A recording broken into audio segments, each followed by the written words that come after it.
oh man, and we got something to talk about. Halloween Ends. Just got through watching it, and I can see why a lot of people are upset, but at the same time, it's not that bad. Now hold on, before you come out and lynch mob me or whatever. Hear my case. There was an infamous movie that I love called Henry, Portrait of a Serial Killer, which is notorious. It's a one-of-a-kind movie. There's nothing else like it. And somehow it became kind of a cult classic. And they ended up making a sequel, Henry 2. Now, Henry 2 is not near the movie that the first one is. But the problem is, if you took the name Henry off of it and made it its own movie, it would have stood on its own very well. The problem is you're comparing it to the first Henry movie. There's no Michael Rooker in the second one. It's a totally different guy. So there you go. There's a problem to begin with. But if you just renamed this and turned it into another story of a so-called serial killer, it would have been fine. I think it would have done pretty decently. I feel the same way about this movie. You always wonder about this. Was this originally a part of the plan? The overall idea of the trilogy Halloween Return idea? Or was this story laying around, had some potential, but they thought, hey, if we took this and actually stuck Michael Myers in it for a little bit, and we've got a part of a movie where we want to kill off Michael Myers, but then we've got no other story, but now we've got this other story here that lacks a few things. What if we combine the two and make a movie out of it, right? I almost feel like that's part of what happened here. Could be wrong, but it seems like it. Now, with that being said, the movie obviously has its problems, right? Man, oh man, has it got some issues. When you read the comments, a lot of people talk about how boring it is. Well, it's boring because you expect to see Michael Myers through the whole movie because this is supposed to be the big crescendo. This is where we're going to have it all crash down to a big epic ending, and there you go. And again, I think if you listen to the last episode, I talked about the idea of there being a message. And that message is loud and clear on this episode, or this movie. And I felt it kind of leaning that way just from the way the Halloween Kills ended. And I think I'm right. I think I'm very right on the fact of they really took this and brought a message aboard. Was it the right move? Don't really know. Again, I've seen the majority of people really not liking it. And I've seen some that really think it's great. And I can see why on both parts. It's all of your perspective of what you were expecting out of the movie. I'm usually happier when I go in and I don't expect anything. Then I'm not really disappointed. But this one is, hey, you're supposed to be wrapping this up, right? Big ordeal. We've been waiting since 2018 to see how this all ends. And it's like the ending of any sitcom, right? They never find the right way to end it, or it has to end abruptly, and it just kind of fizzles out. Much like this, I'd say, to a certain degree. But at the same time, that message, let's talk about that for a minute. The message in this is very strong. It kind of goes back to what I said before. We become the monster. We let something infiltrate us so much and take us over. We forget who we are. And we become something that we shouldn't be. It can happen to a mass group of people, like in Halloween Kills, or it can happen to an individual, like Corey in this movie. This poor guy is raised his whole life, well, not his whole life, since his teens, of being accused of something that supposedly he didn't do. We get the impression he didn't do it. he believes he didn't do it. But again, that's all open to interpretation. And that kind of overrides everything else that's in this movie. It's a pretty interesting concept when you think about it. Is it the right idea for a Halloween movie? Probably not. But I kind of see what they were going for. I've seen a lot of people throwing, Jason Goes to Hell around as far as a reference point to this. Maybe, maybe not.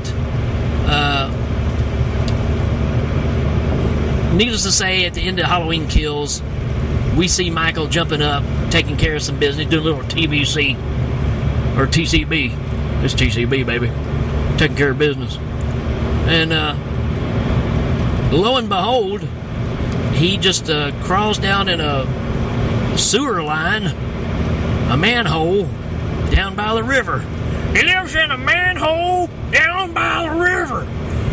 And he's still pretty banged up, but, you start thinking about, well, does he not eat anything? I mean, he's just going to sit down here in this sewer with just sitting there with his mask on. So, I don't know. That's kind of strange, but hey, you got to meet up somewhere.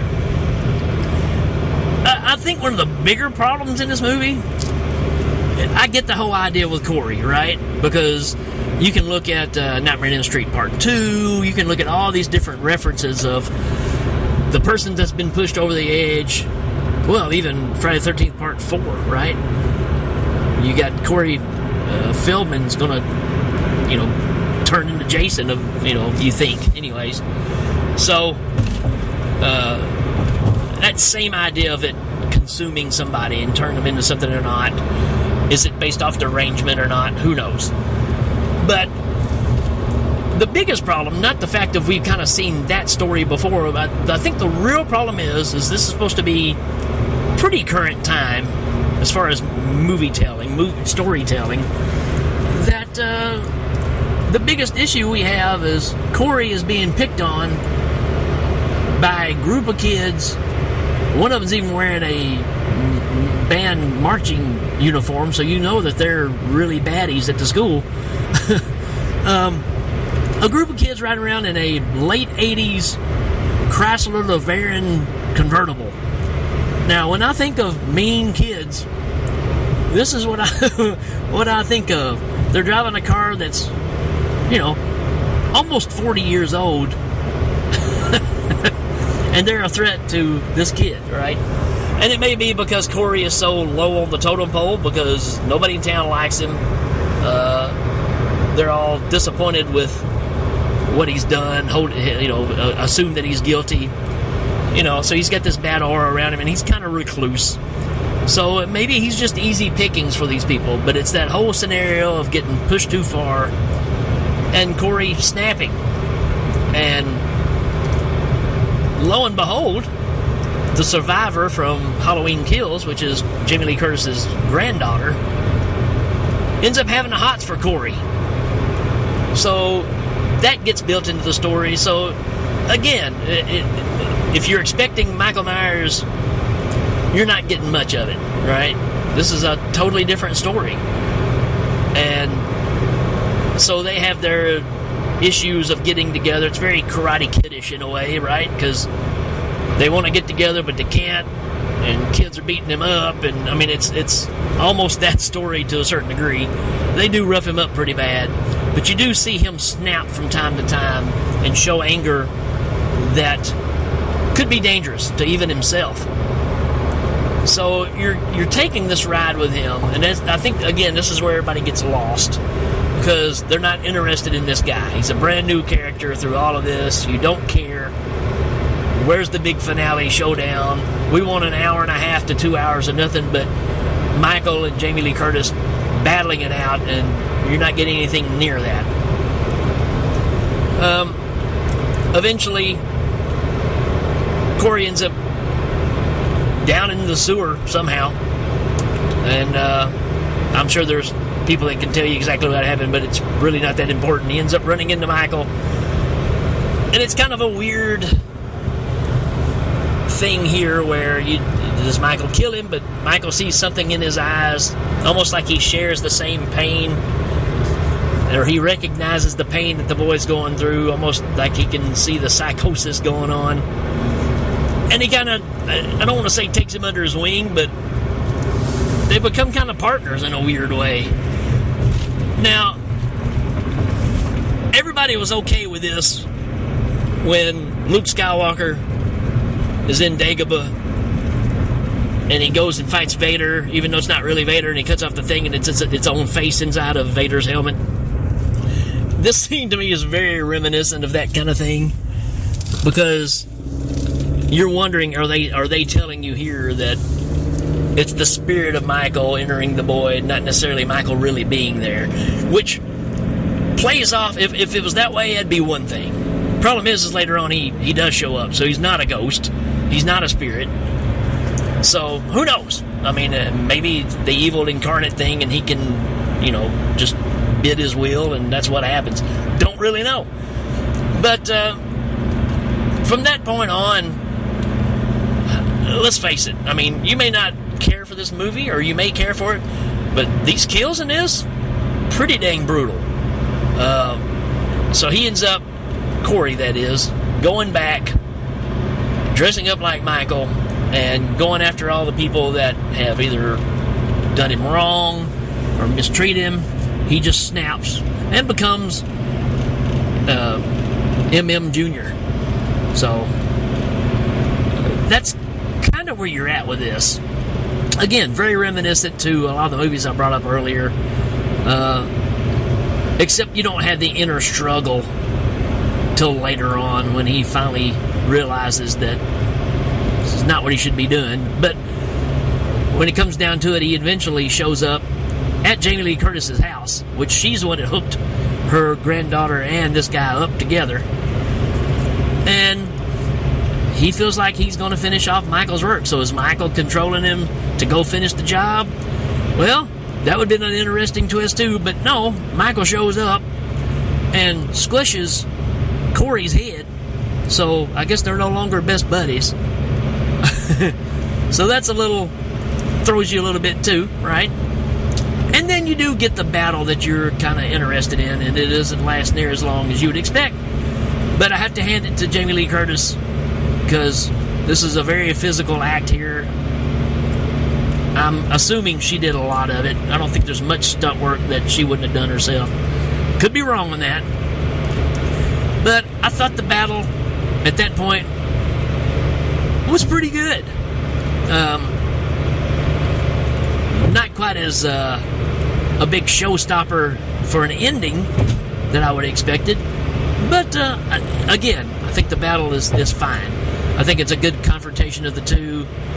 You've got, Jamie Lee Curtis's mind is set on, I have to die too, or it never goes away.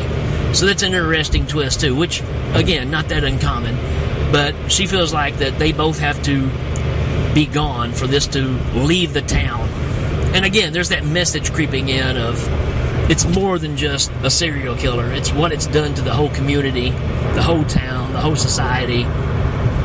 And can you really put an end to it?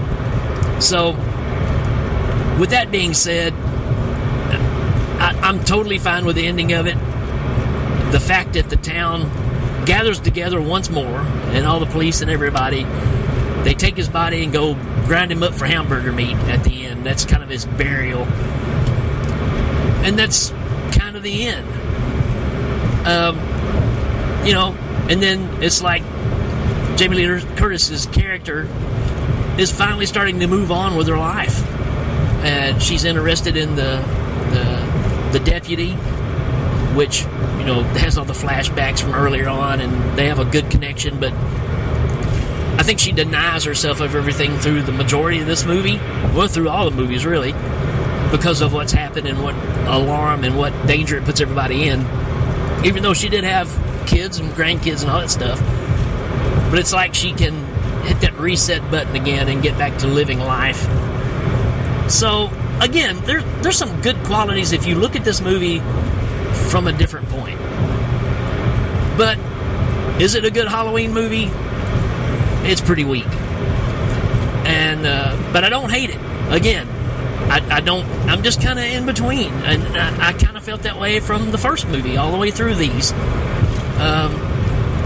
And that's just kind of where I stand on these. Don't really hate them, don't really love them. They're just all right. And I'm not going to get bent out of shape because it's a movie. Somebody else will get the rights to it, and who knows, start it all over again. That's what we thought with Rob Zombie, right? Started off with a bang, you're kind of like, yeah, what happened on that part 2, buddy? Again, not knocking it either. There's people out there that love that movie. Totally fine with that. Everybody can like what they like. I'm just trying to tell you what I saw on both sides of what this movie actually is. So, bottom line is, heavy with the message, but not a great Michael Myers film. Is it a good Halloween film? Possibly. Is it a good Michael Myers film? Not really. That's kind of it. So, I'm sure everybody has an opinion on this one, so if you want to share those with me when you see this post, let me know what you think, because I'm kind of on the fence too, and I don't see why it gets the hate that it does. But I understand. Well, I guess I do understand why it does. But again, it can always be worse. It can always be better. So, all right, folks, that's going to be it for this episode. We will check you later.